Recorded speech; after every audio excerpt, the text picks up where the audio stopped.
Boa noite, meus amigos. Que Jesus possa nos envolver mais uma vez. Que Deus nos abençoe esta oportunidade de podermos, mais uma vez, na Casa de Paz e Amor, nesse espaço virtual que a espiritualidade nos concede, para que possamos adentrar os lares de cada um de vocês e assim nos irmanarmos numa única e só vibração. O Mestre Jesus possa pacificar os nossos corações, nos envolvendo com sua paz e o seu amor. Mestre Jesus, que os companheiros espirituais, que os ceareiros espirituais possam permanecer conosco.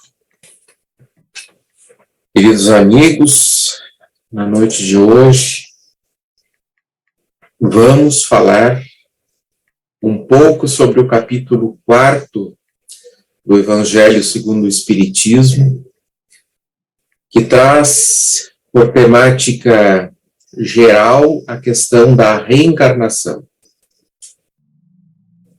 E por temática específica, ninguém pode ver o reino de Deus se não nascer de novo. Como título que Kardec empresta a este 4º capítulo do Evangelho segundo o Espiritismo, esta passagem que traz as palavras de Jesus no Evangelho de João, capítulo 3, especialmente os versículos 1 a 12, que são os que nós vamos conversar um pouco essa noite. Allan Kardec, nessa obra, ele traz uma sequência lógica de capítulos, que são capítulos em que ele, de uma certa maneira, recorda as bases da doutrina espírita. No capítulo 1, Não vim destruir a lei, onde Kardec recorda com a espiritualidade que o espiritismo, na verdade, não vem revogar as leis que os profetas, que Jesus, enfim, que a religiosidade trouxe. O Espiritismo não revoga as leis humanas, antes ele as confirma. Depois, no capítulo 2 do Evangelho segundo o Espiritismo, Meu reino não é deste mundo, tratando da questão espiritual como sendo da perfeição, o mundo espiritual como sendo a nossa verdadeira pátria e como sendo a destinação final de todo o nosso processo de autoaprimoramento e evolução. E no capítulo 3, que antecede esse que examinaremos, há muitas moradas na casa de meu pai, onde Kardec examina, pela entrevista aos espíritos superiores, confirmando inúmeras passagens do Evangelho, da Bíblia, sobre a pluralidade de mundos habitados no universo. E agora, então, é preciso nascer de novo para ver o reino de Deus, que traz a questão da reencarnação.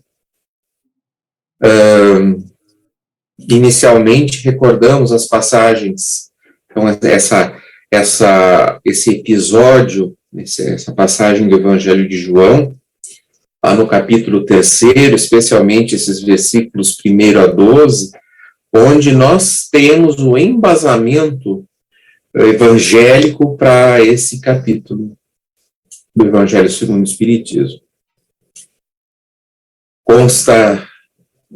Diz o evangelista: Ora, havia um homem dentre os fariseus chamado Nicodemos, senhor dos judeus, que veio à noite encontrar Jesus e lhe disse: Mestre, sabemos que viestes da parte de Deus para nos instruir como um doutor, pois ninguém poderia fazer os milagres que fazes se Deus não estivesse com ele. Jesus respondeu: em verdade vos digo, ninguém pode ver o reino de Deus se não nascer de novo.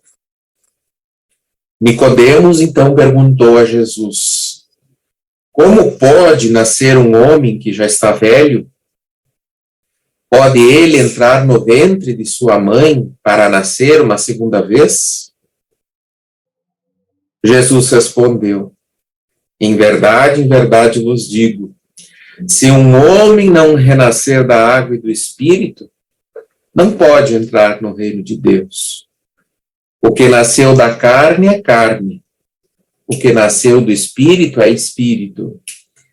Não vos espanteis, portanto, se vos digo que é preciso que nasçais de novo. O Espírito sopra onde quer e escutais a sua voz, mas não sabeis de onde ele vem, nem para onde vai. Ocorre o mesmo com todo homem que é nascido do Espírito. Nicodemos perguntou: como pode isso acontecer? Jesus então lhe disse: sois mestre em Israel e ignoras essas coisas? Em verdade vos digo, que apenas dizemos o que sabemos e que apenas damos testemunho do que vimos. E, entretanto, não recebeis nosso testemunho.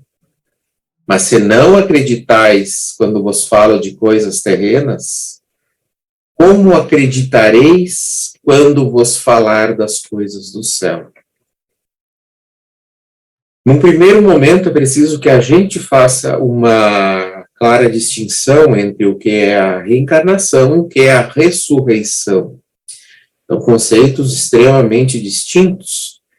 A ressurreição, ela é aplicável a uma doutrina, a um conhecimento de uma única existência.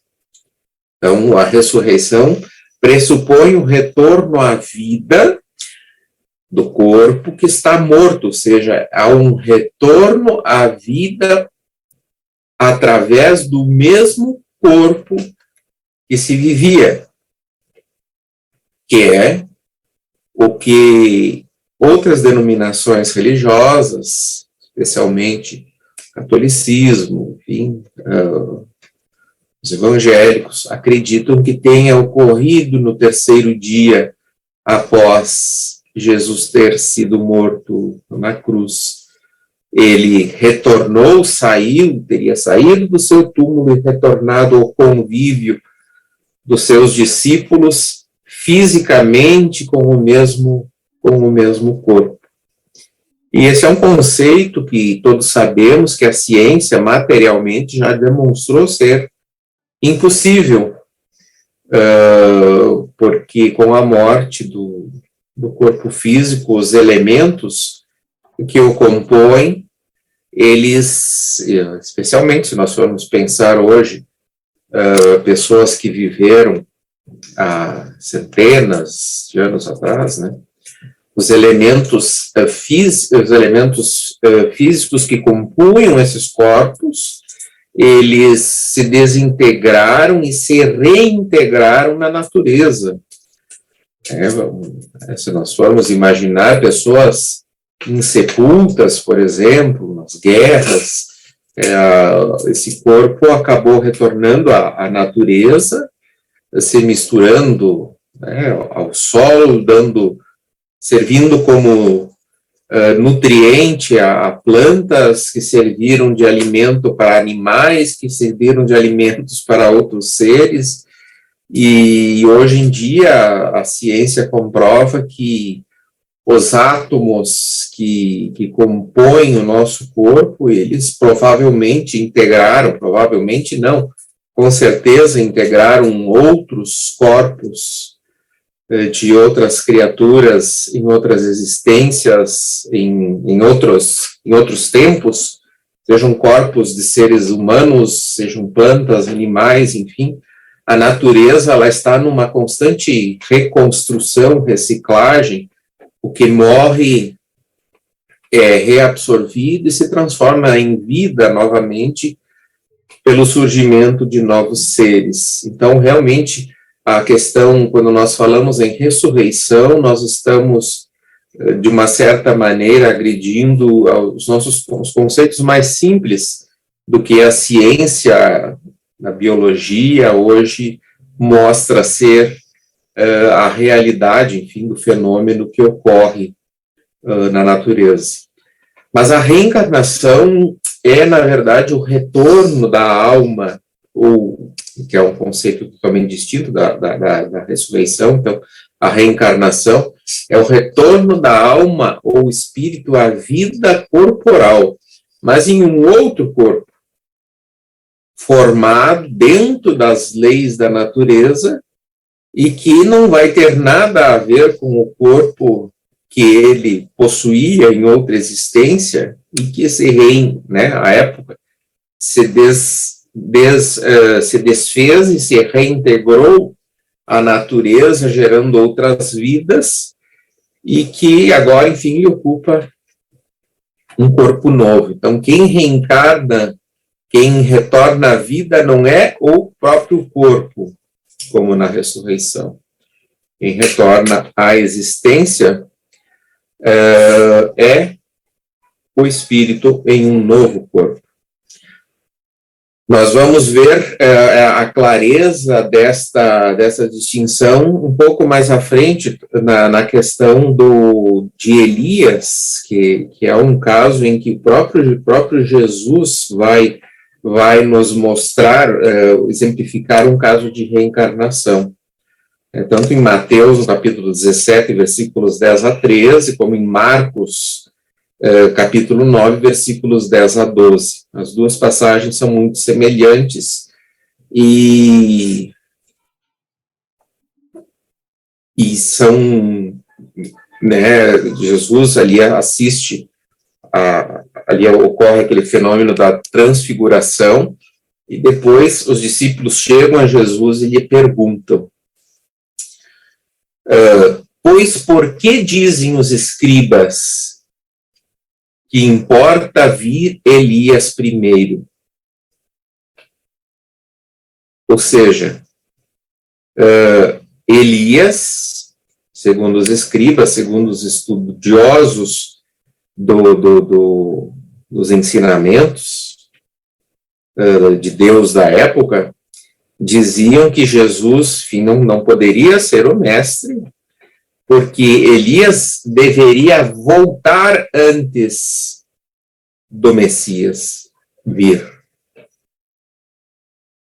Vejam que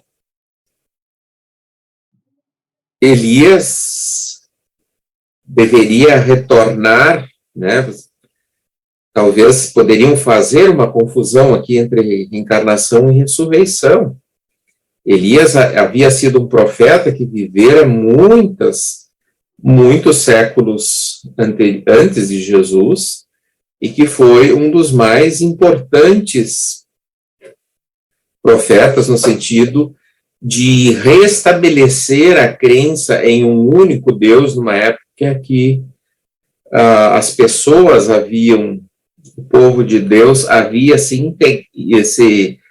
entregado ao culto de objetos materiais, aos bezerros de ouro, ao culto através de imagens ao deus Baal, que era um falso deus, enfim, e ele se torna um dos principais anunciantes da chegada de Jesus, do futuro Messias, e ele o faz dizendo que ele próprio, Elias, voltará antes da vinda desse Messias. E nessa passagem, justamente, os discípulos vão perguntar isso a Jesus. E Jesus, então, responde, né? Elias certamente há de vir e restabelecerá todas as coisas. Digo-vos, porém, que Elias já veio, e eles não o conheceram. Antes, fizeram dele quanto quiseram.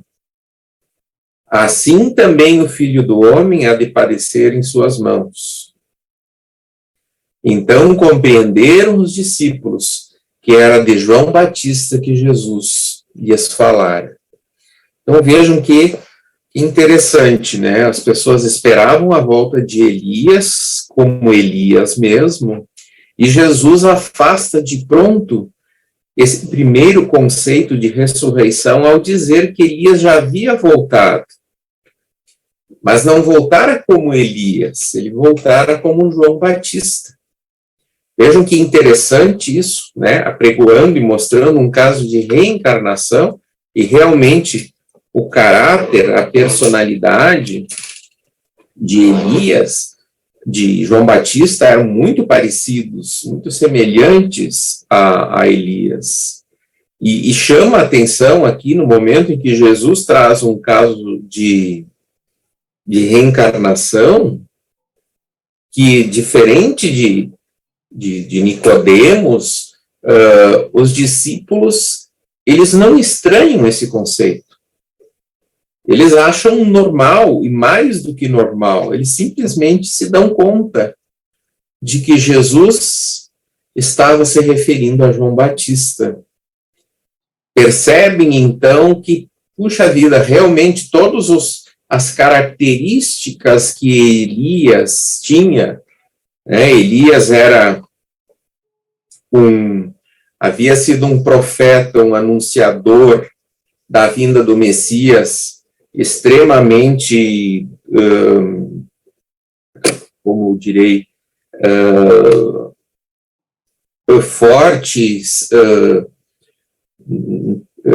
que havia se imposto, enfrentado inúmeras limitações físicas, vivera no deserto, fora muito duro com os opositores aos seus ensinamentos, foi alguém que viveu num ambiente hostil e que se fez alguém que era não hostil, mas alguém que era realmente convicto, firme das suas posições, dos seus ensinamentos, e João Batista também fora assim, anunciando a chegada do Messias, no caso a chegada de Jesus, de uma maneira incisiva, forte, vivia como um asceta no deserto, com 1000 privações, e o que certamente os apóstolos compreenderam, entenderam, mas possivelmente o que fez com que eles, que como a passagem deixa dar a entender claramente, fizessem a ligação, a ligação de João Batista a Elias, foi a maneira como os dois haviam morrido. Porque nós vamos recordar que Elias, o profeta Elias, ele enfrentou 1000 privações, muitas lutas, até chegar um momento em que ele pede uma prova, que Deus dê uma prova a seu povo de que Elias, é que está com a verdade ao anunciar a existência de um único Deus.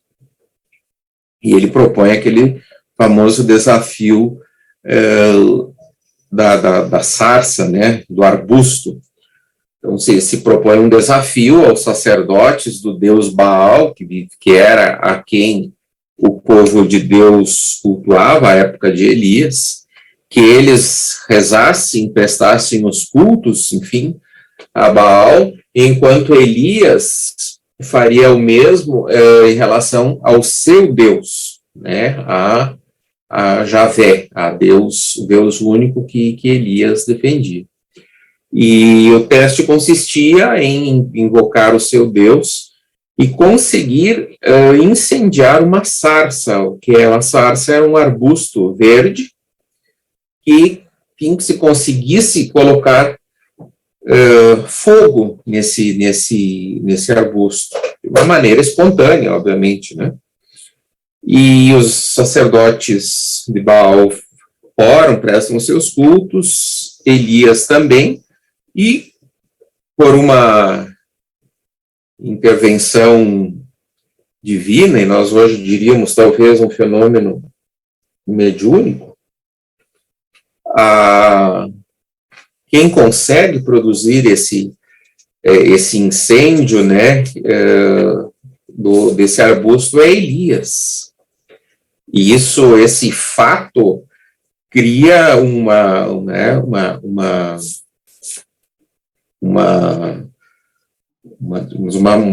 virada de atenção do povo de Deus, que então vê que quem estava certo mesmo é Elias, e que o Deus verdadeiro era o Deus de Elias, e abandona os sacerdotes de Baal, abandona imediatamente o culto a Baal. E talvez pelos inúmeros sofrimentos e dificuldades que havia enfrentado, muitas lutas e privações, Elias acaba com a sua vitória, com a sua desforra em relação aos seus opositores, ele acaba, digamos, passando na sua medida, toma de uma espada e decapita, né, corta a cabeça de vários sacerdotes de Baal. De uma maneira totalmente reprovável. E passam seus séculos, né, fica a mensagem de Elias. Eis que Elias então retorna como João Batista, faz a sua pregação incisiva mais uma vez, e a sua morte se dá, como sabemos, com a cabeça cortada e servida em uma bandeja por conta do pedido, os caprichos de Salomé. Vejam que cumpria-se ali a questão das vidas sucessivas, da prova, né? E em que ele, em uma nova existência, vem a ter uma morte provacional, enfim, em que resgata a maneira como equivocadamente fizera morrer aqueles sacerdotes tantos séculos atrás. Então vejam que por isso que então, os evangelistas, os apóstolos não vão achar estranho essa comparação, e mesmo que Jesus não lhes diga, eles vão fazer a imediata associação de que o Elias que voltara era João Batista. Então, né, nessa passagem rápida do Evangelho, nós vamos ver que Jesus consagra a reencarnação como uma necessidade evolutiva. Ele diz textualmente: é preciso nascer de novo para ver o reino de Deus. O reino de Deus é a evolução plena, é o topo de evolução que o espírito pode alcançar. E para chegar a esse topo é preciso nascer de novo, não uma, mas várias vezes, até que esse aprendizado vá se construindo e se firmando, como temos aí o exemplo de Elias e de João Batista. Também nós vemos nesta breve passagem evangélica uma clara distinção de carne e de espírito. Né? O que nasceu da carne é carne, o que nasceu do espírito é espírito. Indica claramente que só o corpo procede do corpo e que o espírito tem uma existência independente desse corpo.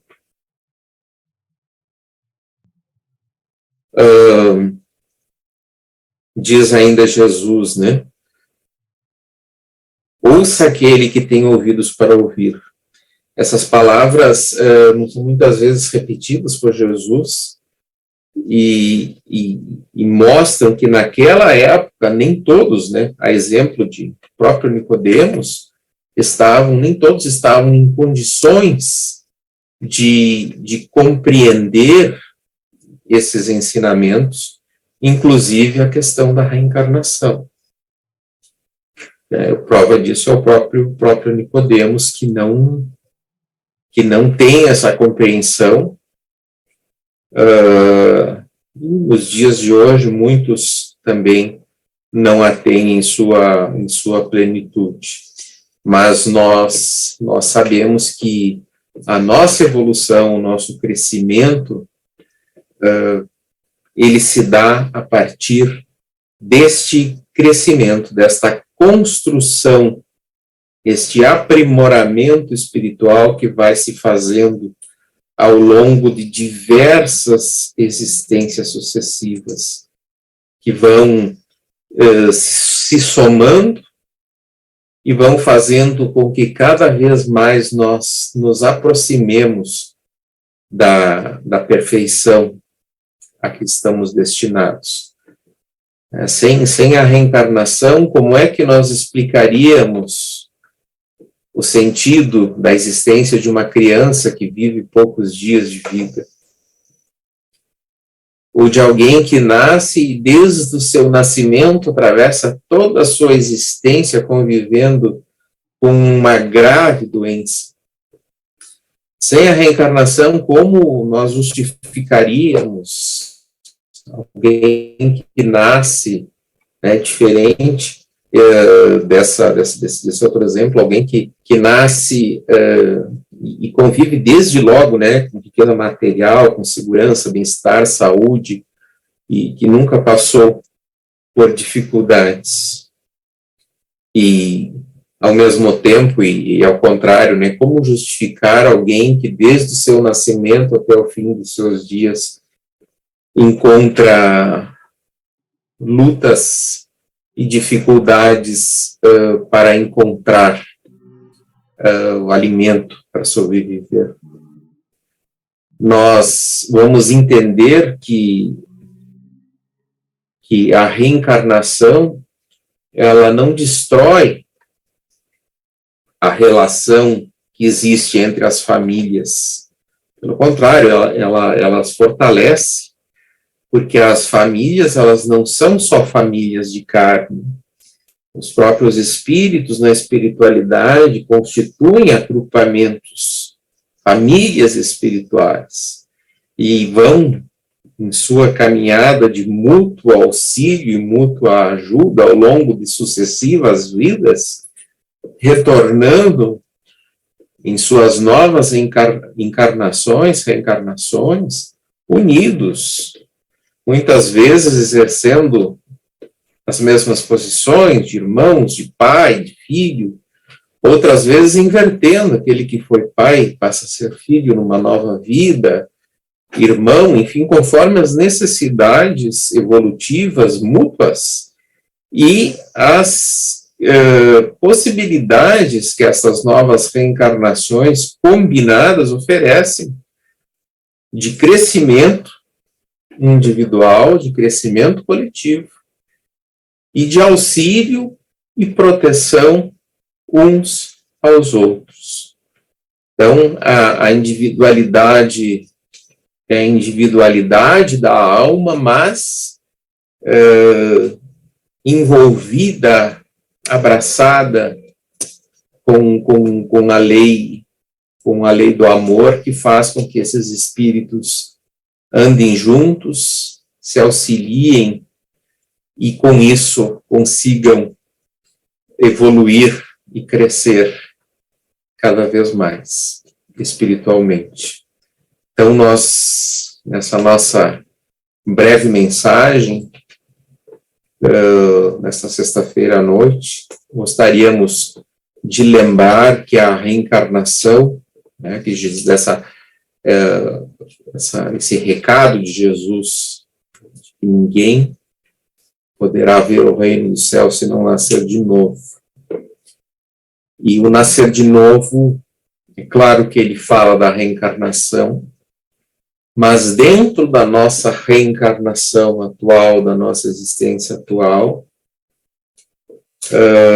nós precisamos compreender que o nascer de novo também pode ser aplicado no sentido de nos tornarmos pessoas melhores, de nascermos de novo nesta mesma vida, nos tornando pessoas diferentes do que éramos, melhores, com virtudes mais desenvolvidas. A reforma íntima, a transformação moral, a vivência verdadeira das virtudes e dos ensinamentos do Evangelho é convite que é feito e reiterado todos os dias, quando retornamos à nossa labuta, à nossa atual encarnação. Então, fica o recado para refletirmos, para podermos construir e acelerar o nosso processo de evolução através da nossa própria transformação, do nosso melhoramento e da nossa evolução.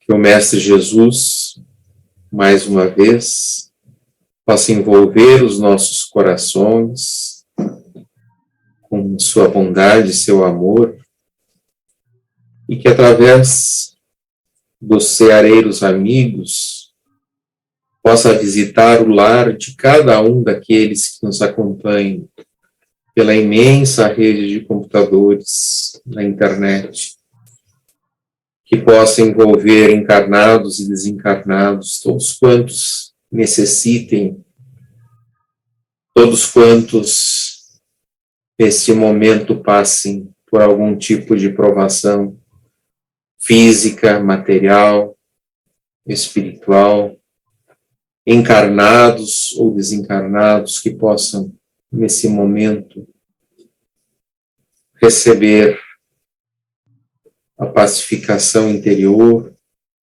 a bênção dos amigos espirituais que os envolvem, os abraçam, anotam as suas dificuldades, suas necessidades e encaminham a sua tentativa de auxílio e solução.